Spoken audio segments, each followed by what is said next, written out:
going on, guys? Welcome back to RC4wd. So, joining me in the middle of a build, middle of a teardown, middle of all kinds of chaos. So, we've got the new RC4wd 82 Toyota, and you know it's leaf under axle, so it's designed to sit lower. I don't have the patience to wait to break in leaf springs. I don't drive my trucks enough. I wanted to lower it more, so I've been tinkering with this for the last 3 days, taking it apart. I've had it completely disassembled. I've made some changes. We're going to cover some of that. One thing, the body is a little tight getting it on and on. I talked about it in the unboxing video.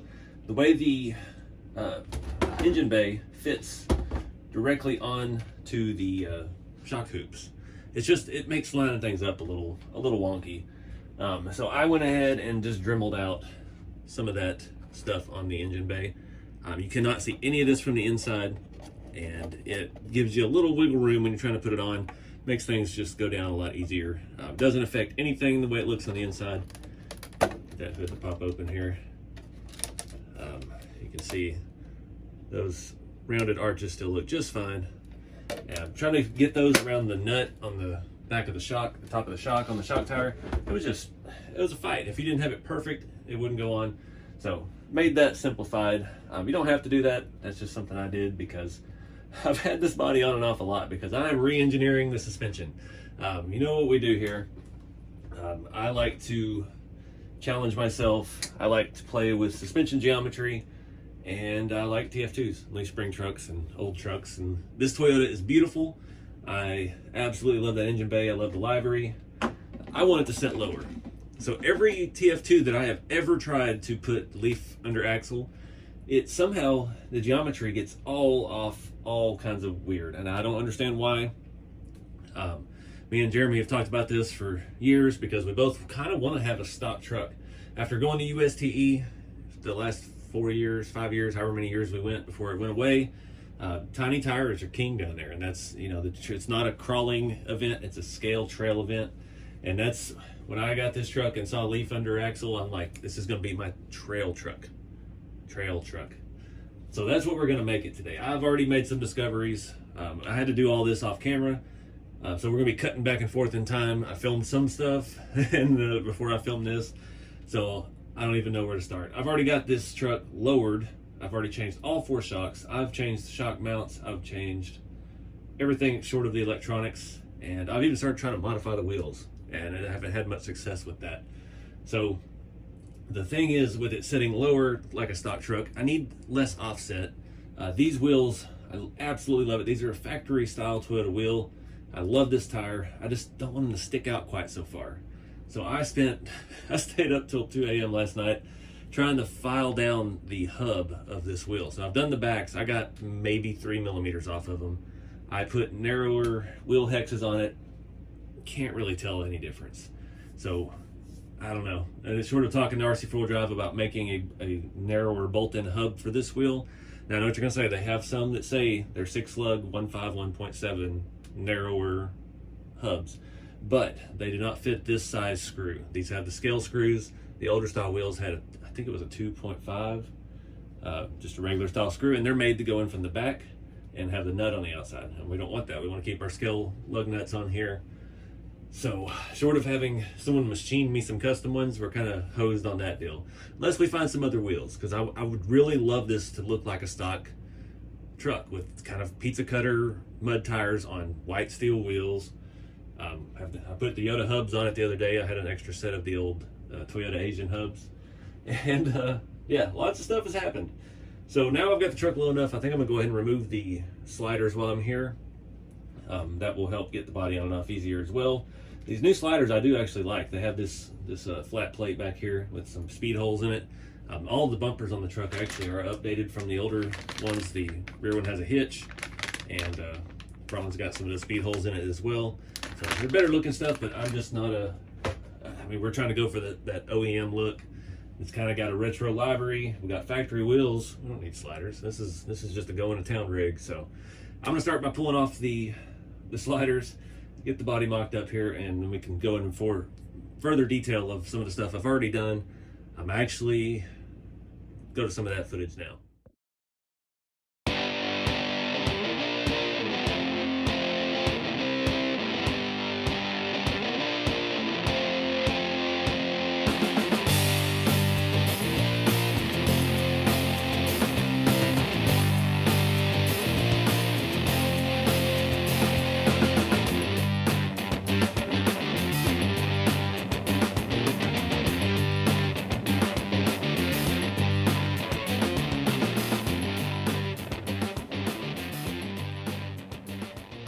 right, guys, I got a really good process for this.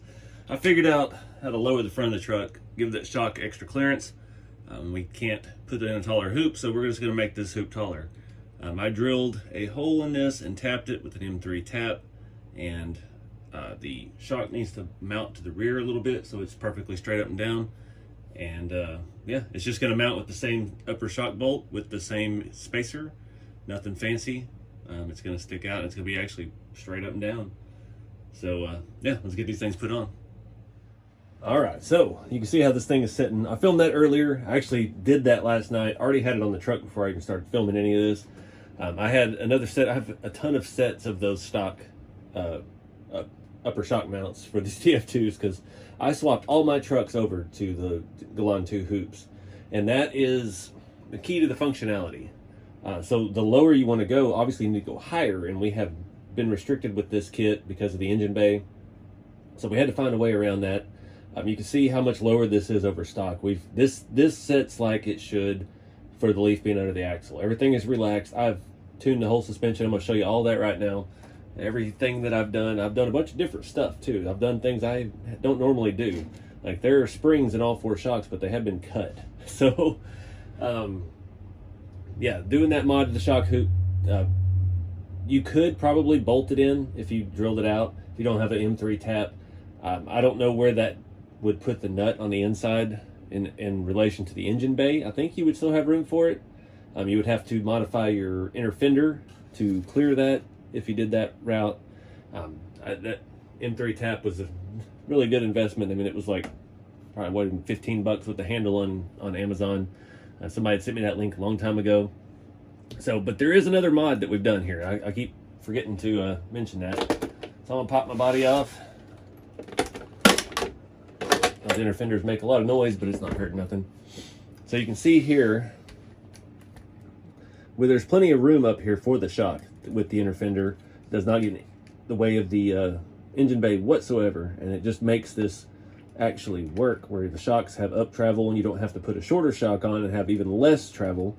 So we're setting where we want to be. We've got a little bit of droop and a lot of up travel, so we still have a good range of things. Once we get a battery in this and get the body on, you know, it sits a little bit lower. But the main mod I did, we'll start there, is I changed the leaf block configuration. So this has a special adapter kit. I think I have some spares laying around here somewhere. I'll grab one and show you exactly what we did. All right, let's drop some knowledge on you. This is how the stock configuration is. It has this special bracket, which these are excellent if you're using RC4 drive axles on your shop truck kits or your rat rods or the new hot rod kit. As I actually use this, I have another set of these. They are available from RC4 drive. I've used that on the hot rod chassis to be able to flip the axle on top of the leaf spring so it can set at the right height that it needs to. So this is how the truck comes. And these are curved. You can see this piece has a little bit of a curve in it. The bottom of this piece has a curve in it. And that, I think, is where some of the wheelbase issues come from flipping the axle on top of the leaf. So what I did on all 4 corners of this truck is this piece is made to fit with this piece. And then you have the flat piece. So then your leaf spring is curved. So as you tighten this down to your axle, it actually bends the leaf spring and makes the reach longer, which puts your shackles in a better position, and it makes the truck set lower. And it also, that gave us a couple millimeters more drop from that. That did it. I did that, and then the shocks were pretty much bottomed out in the stock location, and it made that much of a difference because at the stock height you still had, I don't know, 10 millimeters of up travel. So doing that, bottomed out the shocks, made our shackle angles much better. You can see up here.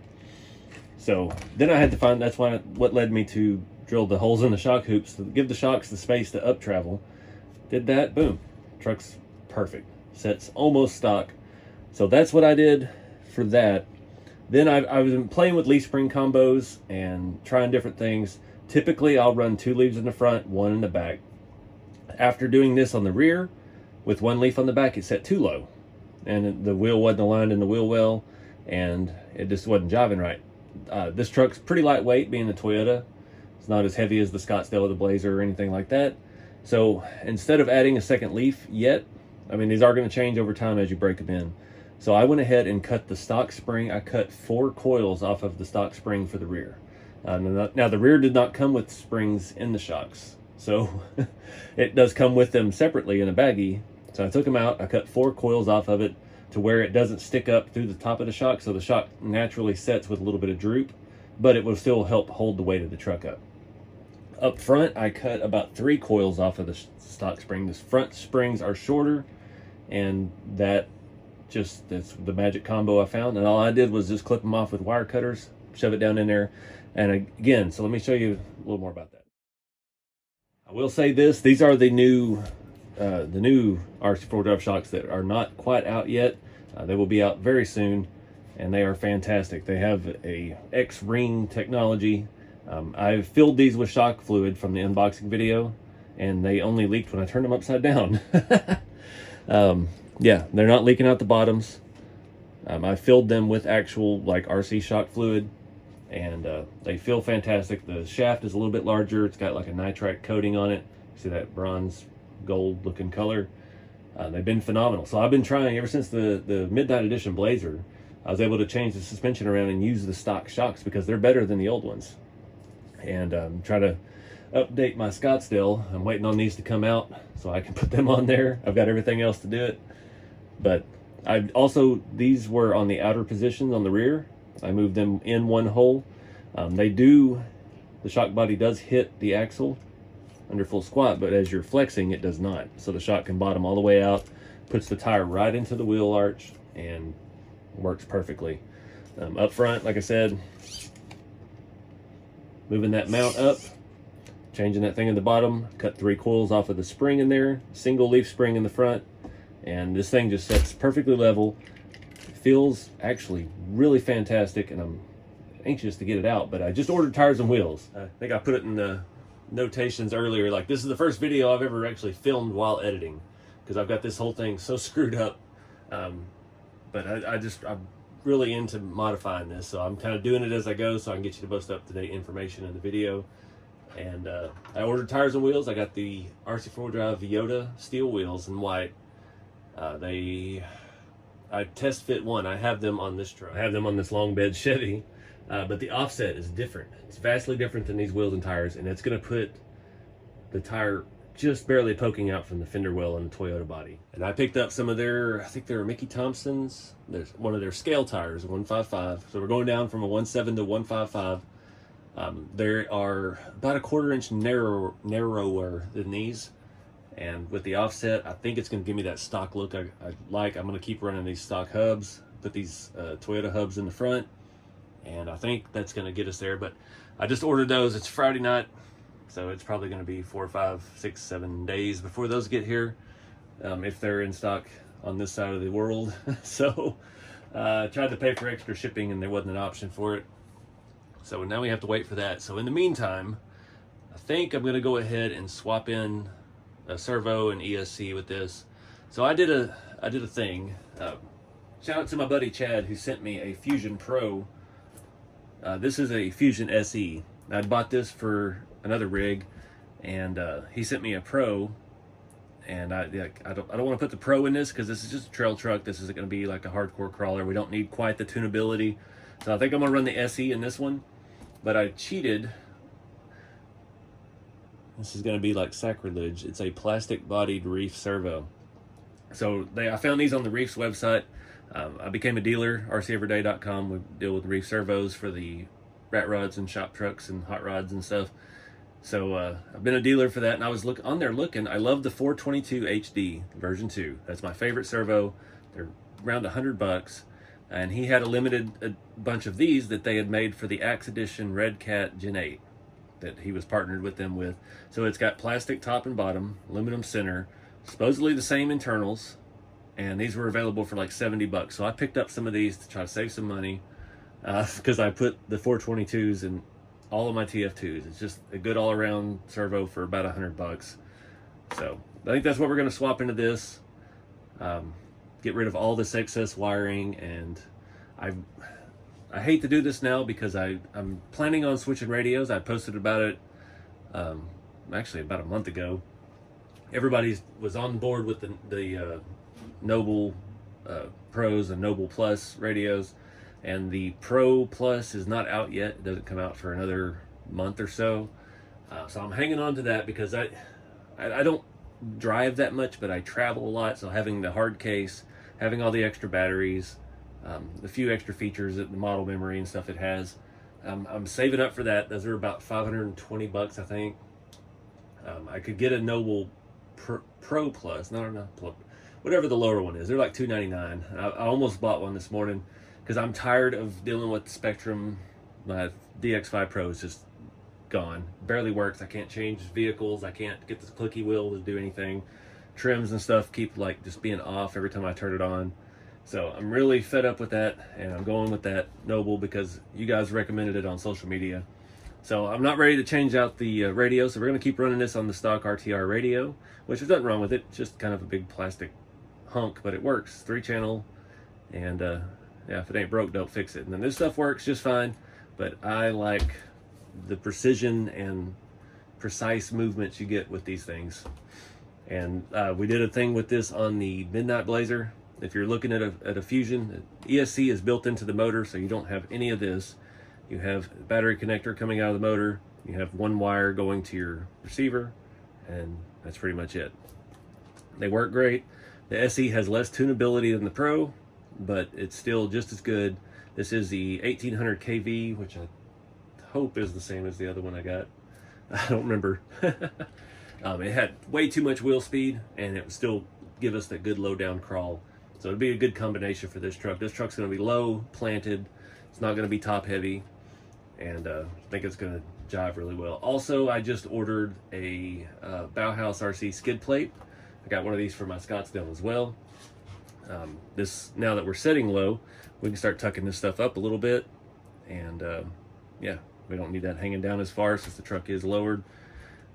I love those. I've been running the original version of that in my old red TF2 for nearly a decade at this point. So just, you know, trying to get it as scale looking as possible. We can tuck the transfer case up about maybe 20 millimeter. I mean, it's pretty significant lift, and it doesn't affect any of our transmission connection or anything like that. So it's really good design. So anyways, enough rambling. That's how the leaf spring thing works. That's how I lowered it with these, with the shock relocation in the front, the spring set up in the shock with modified springs, single leafs all the way around. And this thing just feels fantastic, and I can't wait to drive it. But I'm gonna go ahead and do this stuff, get this thing swapped out, clean up this wiring, and yeah, then we'll go from there. All right, got all that stuff installed. Did some stuff a little bit different. I didn't worry about this wiring too much because we are going to replace the receiver eventually, and we'll probably put it up in this location so we don't have any of these extension wires. Got our ESC stuff all wrapped up. This is the cloth tape for wirings for actual cars. It's in the Amazon store. It's really good stuff. I bundle all of that 2-in-1 wiring back here. So we've got our battery connection, which is XT60 as well. Our power switch, I like to put them right there. It's not easy to get to. You can kind of get your finger in there. Ran it across just to connect to the jumper for the receiver for now, but we'll probably put all that stuff right there once we change radios. I'm running little lipos in here, so I don't need both straps.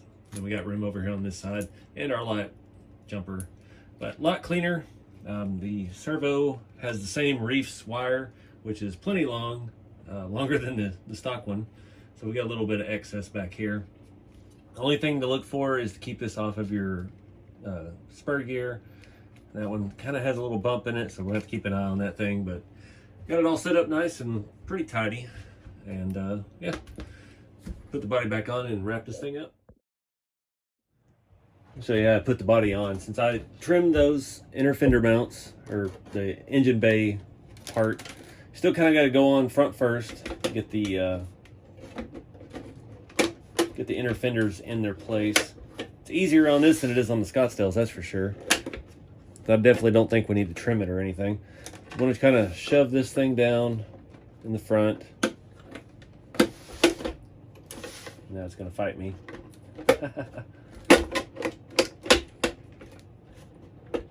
There we go. One side at a time. That side. And All right, so I did run into an actual problem. We have to clock the engine differently. I think this, where the wires are coming out, there is not room on the engine bay, so that's something to look for. Definitely, when you do this, you want to lock tight your pinion gear, set screw, and your motor screws, and whatever else we took loose to do this job. I'm going to flip that down, get this all lined up, and we'll see how it fits. All right, got that clocked differently. Always make sure you've got a little bit of slop in your pinion and spur gear mesh. I had it on there once and it was very tight to roll. Now it's rolling very easy. The gearing and stuff on these new axles is phenomenal. So I was saying there's hardly any slop in any of this stuff. So yeah, worked out just fine. I have no zip ties up here. It all just kind of wedges into place once you wrap it together. One zip tie here, got a zip tie here, here. These together for now, and one back there for that extension stuff. So yep, ready to put the body on now. So let's get this thing, see if that did the trick. Actually, one thing I'm going to do, I've already removed the front one. I'm going to take the rear bumper mount off, since we're not going to run those rear bumper that it comes with it. Just going to go ahead and remove that, put that stuff in the bin, because we might need it for something else. All right, so new issue. This motor is a little bit different size than the other one, so we're having some issues fitting it into the engine bay again. So I think we're gonna have to try to chop out this little wall right here. We can't take all of it, obviously, because it's part of what you see from an underside. So I want to take this lip off and see if that helps us out. I'm thinking maybe this piece here where it fits down kind of where our wires run. So we may trim this off as well, right about there, and see how that goes. All right, got it on. I did have to do a little bit more trimming to clear that Fusion SE, and I think the Fusion Pro is a little bit bigger actually, so something to look for if you're swapping these engines on this new truck. Got a old zip tie I forgot to cut down here. There it is. So I'll show you what I cut. This thing around. I had to trim this entire front section out, and I hit a little bit of this. I trimmed off, there's another lip here that came down that low. Trimmed that off, and yeah, still a little snug, and it took me a minute to get the body on, so try it the same way now. Get it lined up, pull one side, pull your other side.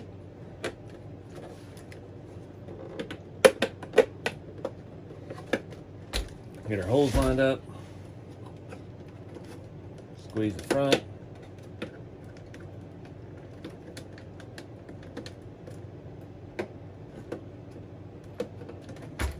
All right, now we're good to go. Make sure everything's centered. Got a little bit of plastic shavings on it, but not bad. Nope, it's ready to go. All right, guys, so that's gonna wrap it up for this part 2 of the new 82 extra cab, or 82 regular cab Toyota. I'm excited to drive it. I can't wait, but we got to get the tires and wheels, and I need my skid plate. With it really low, you can really see how much that actually hangs down underneath there. So, but I think we've made a heck of a lot of improvement, and I'm feeling this thing a lot. Got high hopes that the tires and wheels come in, tuck it in a little bit, make it look more scale, more stock, and yeah, hopefully we can have some good scale times with it. But appreciate everybody watching. Get out there and have some fun with the hobby. Keep it scale. We'll see you next time.